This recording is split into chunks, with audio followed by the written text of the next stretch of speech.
السلام علیکم ورحمۃ اللہ وبرکاتہ نحمدہ ونصلی علی رسولہ الکریم اما بعد فاعوذ باللہ من الشیطان الرجیم بسم اللہ الرحمن الرحیم۔ میرا موضوع ہے سایہ خداوندی کے مستحق لوگ۔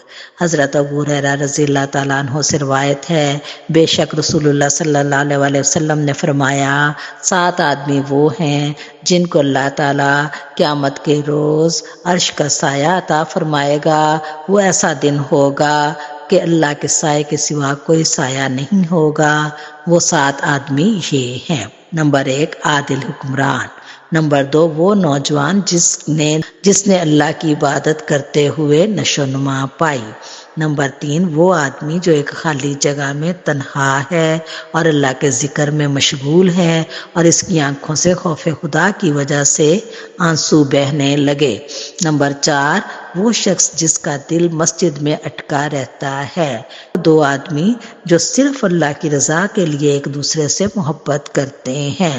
نمبر 6، وہ آدمی جس کو حسب نسب والی خوبرو عورت دعوت گناہ دیتی ہے اور وہ اس سے کہتا ہے کہ مجھے اللہ سے ڈر لگتا ہے۔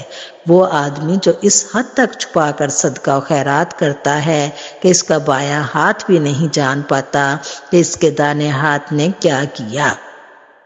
یہ حدیث عمل و کردار کی نشاندہی کے لحاظ سے اہم احادیث میں سے ہے۔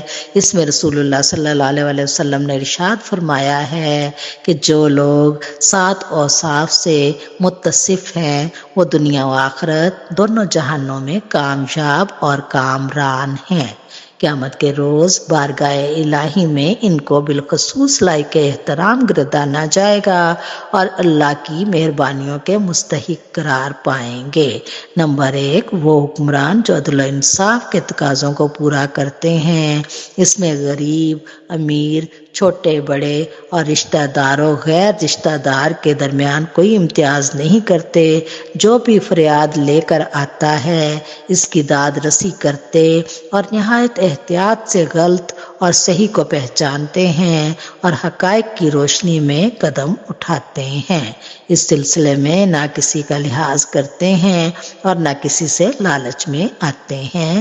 سب لوگ ان کی نظر میں برابر ہیں اور رعایا کے تمام حقوق پورے کرتے ہیں۔ نمبر 2، جو لوگ عالم جوانی میں احکام شریعت کی پابندی کرتے ہیں، ان کے شب و روز امور خیر کی انجام دہی میں گزرتے ہیں، کسی کو تکلیف نہیں پہنچاتے، خدمت خلق میں مصروف رہتے ہیں۔ ان کا کاروبار، ان کی ملازمت اور ان کا ہر معاملہ دیانت داری پر مبنی ہے۔ نمبر 3، وہ لوگ جو تنہائی میں بھی اللہ کا ڈر محسوس کرتے ہیں اور خوف خدا سے ان کی آنکھیں پرنم ہو جاتی ہیں، کسی ناروا حرکت کے محض اس لیے مرتکب نہیں ہوتے کہ اللہ نے ان کو اس سے روک دیا ہے۔ انہیں ہر آن یہ احساس رہتا ہے کہ اگر کوئی غلط قدم اٹھائیں گے تو اللہ کے ہاں اس کی باز پرس ہوگی۔ نمبر 4، وہ لوگ جو نماز کے پابند ہیں، مسجدوں میں باقاعدہ حاضری دیتے اور اپنے آپ کو یاد خدا میں مشغول رکھتے ہیں، مسجد میں انہیں روحانی سکون اور قلبی اطمینان حاصل ہوتا ہے۔